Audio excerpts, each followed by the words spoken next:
नमस्कार, आप देख रहे हैं समाचार प्लस झारखंड बिहार और मैं हूं आपके साथ निशा राय। देश के 4 राज्यों में चुनाव कब से और कितने चरण में हो, इसे लेकर आवाजें उठने लगी हैं। झारखंड में राज्य के सत्ताधारी दल झारखंड मुक्ति मोर्चा ने आज चेतावनी भी दे डाली है। इधर राज्य निर्वाचन आयोग ने संकेत दिया है कि आयोग चुनाव कराने की तैयारी लगभग पूरी कर चुकी है और इशारों को समझा जाए तो राज्य में चुनाव दशहरा के तुरंत बाद से लेकर दीपावली के बाद तक पूरा हो सकता है। संकेत यह भी है कि झारखंड में चुनाव 3 चरण में हो सकता है। क्या कुछ कहा है चुनाव आयोग ने, जरा गौर से सुनिएगा। अभी वो असेंबली इलेक्शन का कितना चरण में होगी उसका बारे में अभी चर्चा वो कमीशन निर्णय लेगी उसमें, परंतु वो 5 चरण में नहीं होगी, उसका कम चरण में होगी।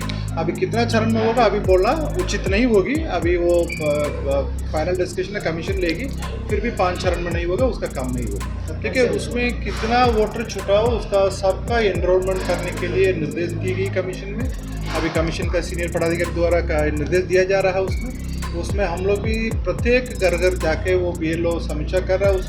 उसमें हम लोग का ये भी अनुरोध है, सभी पॉलिटिकल पार्टी है, सभी झारखंड का वो नागरिक है, उनका उम्र 18 ऊपर हो गया, उनका अपने मतदाता सूची में दर्ज कर लें। इवन BLO भी मेहनत कर रहा है, उसके साथ में पब्लिक का भी कोऑपरेशन चाहिए, पॉलिटिकल पार्टी का भी चाहिए उसमें, इसलिए अपने क्षेत्र का भी पूरा चेक करने के लिए उनसे हम लोग चुनाव का तिथि है वो आपका कमीशन निर्णय लेगी।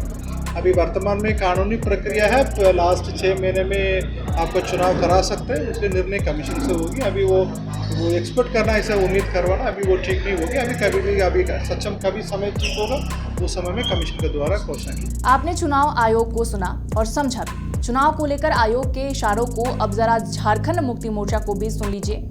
पार्टी के महासचिव सुप्रियो भट्टाचार्य के तेवर पर भी गौर कीजिएगा। चुनाव आयोग की एक टीम अभी हमारे राज्य के दौरे में है।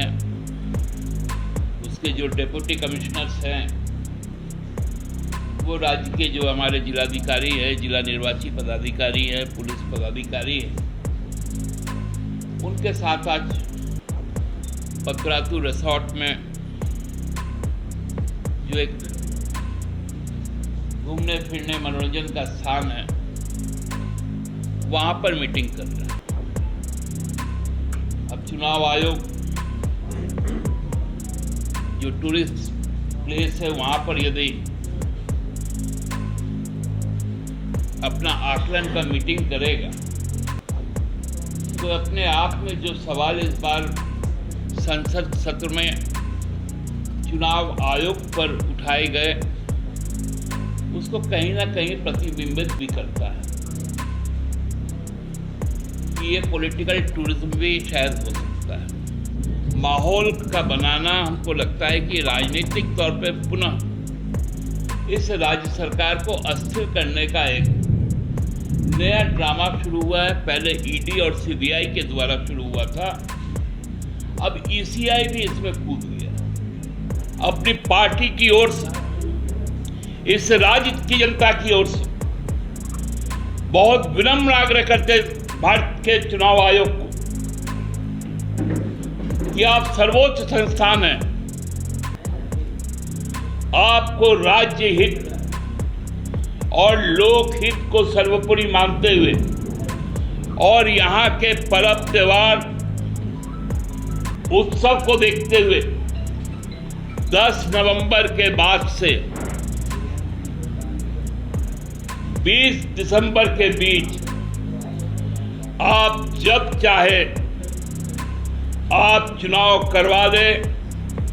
झारखंड की जनता भी स्वागत करेगी, हम सब भी स्वागत करेंगे। लोकतंत्र और इस संविधान में विश्वास करने वाले सभी लोग आपका स्वागत करेंगे। लेकिन आपका कुछ भी यदि दूसरे इशारे से आपका चुनाव संपन्न होगा तो ये नाइंसाफी एक आंदोलन का भी रूप लेगी। बहुत बहुत धन्यवाद। मतलब साफ है, पर्व त्योहार के समय चुनाव नहीं चाहते गैर एनडीए या भाजपा वाले।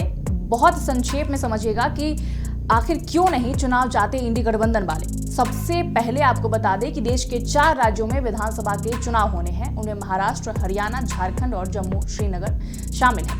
आयोग के लिए इन चारों राज्यों में समयबद्ध तरीके और शांति व्यवस्था के साथ चुनाव कराना एक बड़ी चुनौती के साथ अहम जिम्मेदारी भी है।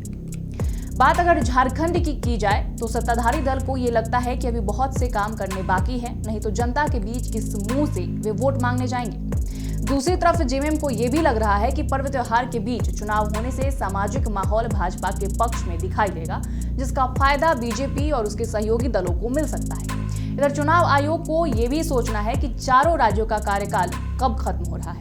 बात यहाँ सिर्फ झारखंड की नहीं है। बहरहाल झारखंड मुक्ति मोर्चा ने जिस तेवर के साथ दो टूक में चुनाव आयोग के पास अपनी मांग रखी है कि चुनाव राज्य में 10 नवंबर से पहले हुआ तो पार्टी जोरदार आंदोलन करेगी। ऐसे में गौरतलब है कि तब आंदोलन में जेएमएम के साथ सुर में सुर मिलाने के लिए कांग्रेस, आरजेडी और वाम दलों के साथ कुछ दूसरे दल भी सामने आएंगे। फिलहाल हम सबकी निगाहें आने वाले वक्त पर टिकी रहेंगी कि चुनाव कब होता है और कितने चरण में होगा। बाकी की तमाम जानकारियों के लिए देखते रहे समाचार प्लस झारखंड बिहार।